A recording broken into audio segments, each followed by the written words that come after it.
Toda a teoria de Hoyle afirmava que o universo sempre existira. Não havia começo nem fim, apenas um estado estacionário.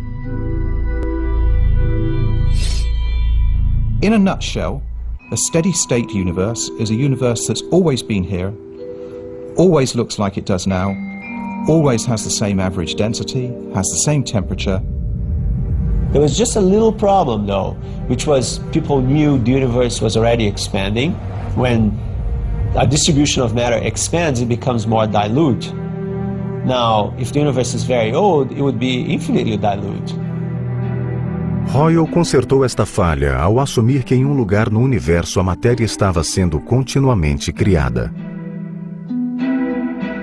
Mas a criação contínua de matéria não era algo que os físicos aceitavam facilmente.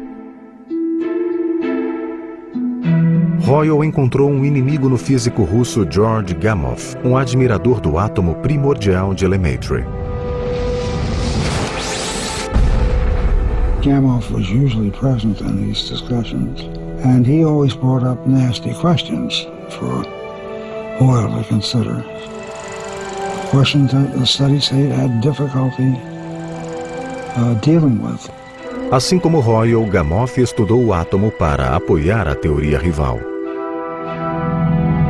Gamow sugeriu que o hidrogênio, o hélio e outros elementos haviam se formado nos primeiros minutos flamejantes do universo, em uma grande explosão, quando a temperatura era muito mais quente do que no núcleo de qualquer estrela.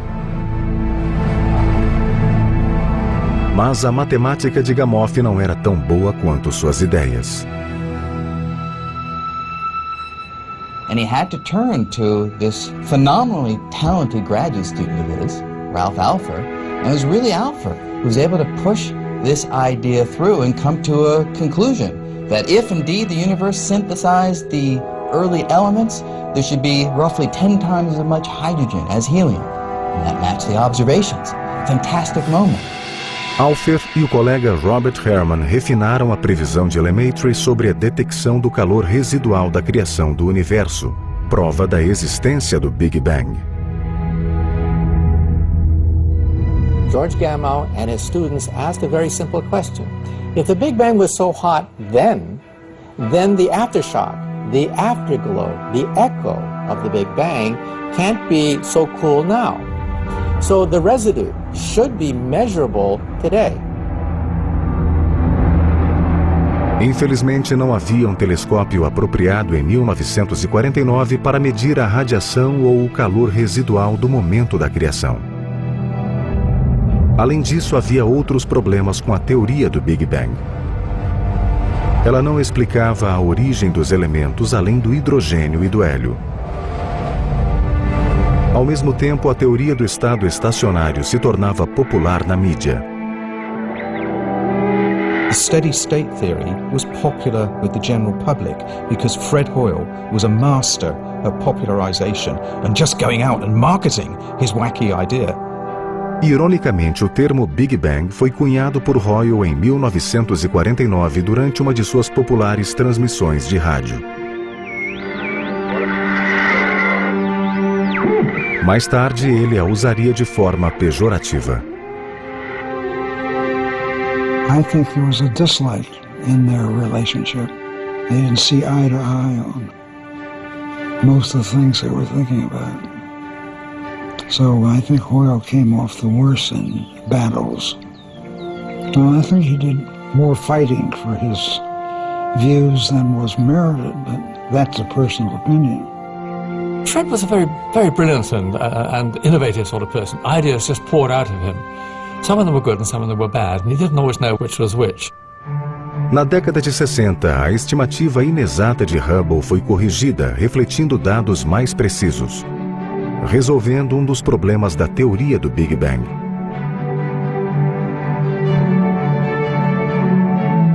Mas, aparentemente, a batalha entre as teorias do estado estacionário e do Big Bang terminaria em empate.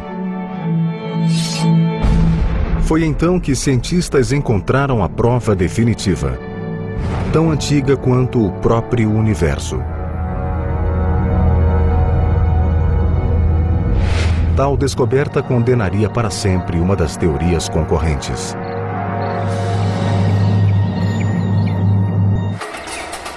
Por 500 anos, cientistas tentaram descobrir de onde viemos. Agora, astrônomos se esforçavam para resolver o mistério de como tudo começou. Mas o que eles não imaginavam era que o cosmos estava sussurrando a resposta há anos. Nós só não conseguíamos ouvi-lo. Este ruído representa o calor residual gerado quando o universo expandiu e tomou forma. A radiação prevista por George Lemaitre existia. Ele só não possuía as ferramentas necessárias para captá-la. Mas em 1965, os cientistas tinham tais ferramentas. The residue, the echo, the aftershocks of the Big Bang should be measurable today. But it took about 2 decades before our instruments became powerful enough to clinch George Gamow and his students' theory of this background radiation. The story of this radiation is like the Keystone Cops. First, we had George Gamow and his student. They had the theory, they had the numbers, but they didn't have the experimental apparatus. Then we had the group at Princeton. Well, they knew the work of George Gamow, but they had a very primitive instrument, not sensitive enough. O grupo de Princeton incluía o físico Robert Dicke e alguns colegas que apoiavam a teoria de Lemaitre e buscavam provas concretas. My teacher, Bob Dicke, he had the idea of looking for this radiation that would be left over from a hot Big Bang. He had 2 bright young people working with him, Dave Wilkinson and Peter Roll. He persuaded them to build a Dicke radiometer to look for this radiation. It was a shot in the dark. So his 2 young colleagues built one, pointed it into the air, and started looking when news of their experiment reached Bob Wilson and Arno Penzias. Wilson e Penzias não eram estudiosos da teoria do Big Bang. Eles trabalhavam com comunicação via satélite para o laboratório da Bell, em Homedale, Nova Jersey. Eles usavam enormes radiotelescópios, mas não conseguiam obter uma leitura clara. Tudo o que captavam era estática e chiado. The nature of this stuff is that it's random noise.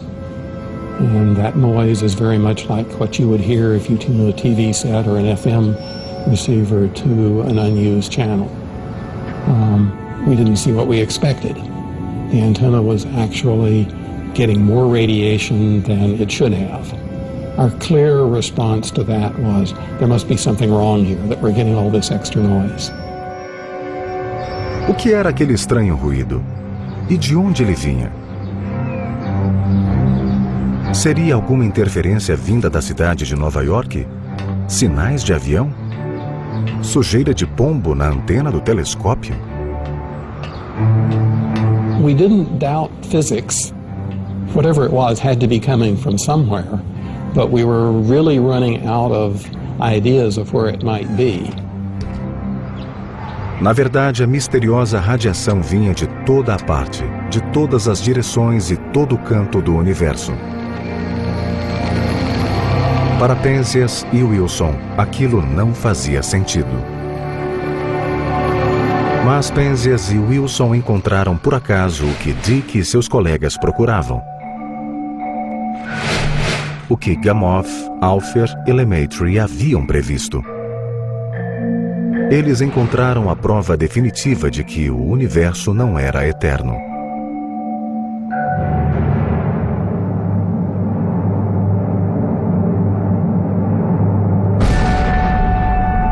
The source was the creation of the universe, the Big Bang. Penzias e Wilson e a equipe de Princeton publicaram a descoberta em 2 diferentes relatórios no Astrophysical Journal em 1965. A teoria do estado estacionário de Royle foi desacreditada da noite para o dia. Finalmente, o Big Bang se encaixava no quebra-cabeça do universo. Our modern theory of the Big Bang is a remarkable achievement in that it allows us to make a model of what the universe was like.